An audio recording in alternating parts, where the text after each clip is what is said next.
Baik, saat ini kita akan membahas materi mengenai aspek hukum dalam studi kelayakan bisnis.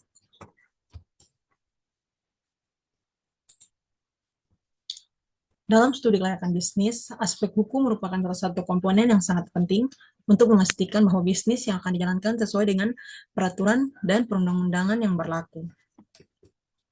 Tujuan dari aspek hukum dalam studi kelayakan bisnis adalah untuk memastikan kelayakan hukum ide bisnis, yaitu menilai apakah ide bisnis tersebut sesuai dengan peraturan perundang-undangan yang berlaku dan tidak melanggar hukum. Yang kedua, mengenali persyaratan perizinan, yaitu menentukan jenis izin yang diperlukan untuk bisnis dan proses perolehannya. Yang berikutnya, meminimalisir risiko legal, yaitu mencegah terjadinya masalah hukum yang dapat menghambat operasional bisnis.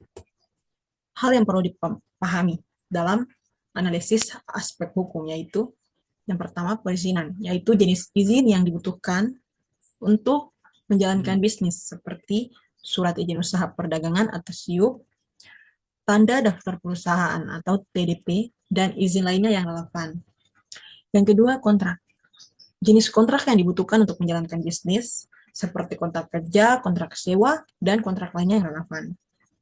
Yang ketiga, hukum perlindungan konsumen, yaitu memahami hak dan kewajiban konsumen, serta cara untuk memenuhi standar perlindungan konsumen.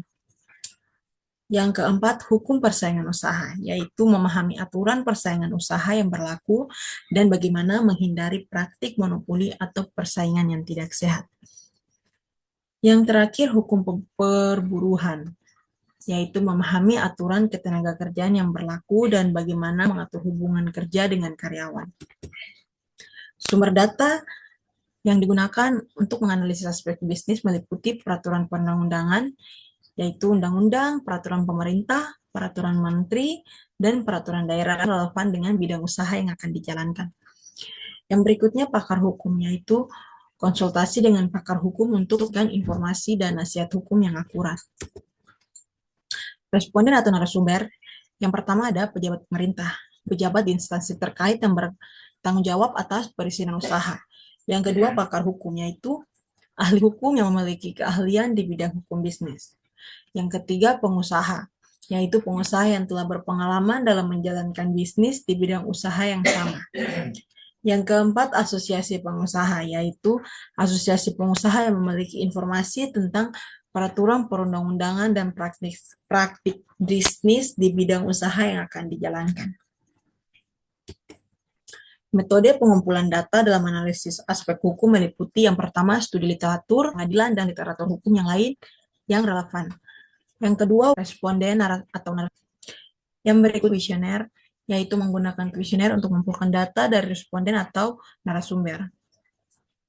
Yang keempat, observasi, yaitu melakukan observasi langsung ke lapangan untuk melihat praktik bisnis dan peraturan perundang-undangan yang berlaku. Instrumen pengumpulan data dibagi menjadi tiga. Yang pertama, daftar pertanyaan, yaitu daftar pertanyaan yang digunakan dalam wawancara. Yang kedua, kuesioner, yaitu kuesioner yang digunakan untuk mengumpulkan data. Yang ketiga, lembar observasi, di mana lembar observasi yang digunakan untuk mencatat hasil observasi langsung ke lapangan. Aspek yang perlu diperhatikan dalam SKB salah satunya badan usaha. Badan usaha terdiri atas 4, yaitu perseorangan terbatas per orang. Analisis data dibagi menjadi 2. Yang pertama, analisis kualitatif, yaitu menganalisis data yang diperoleh dari wawancara, kuesioner, dan observasi dengan menggunakan metode kualitatif. Yang kedua ada analisis yuridis, yaitu menganalisis data hukum yang diperoleh dari peraturan perundang-undangan dan putusan pengadilan.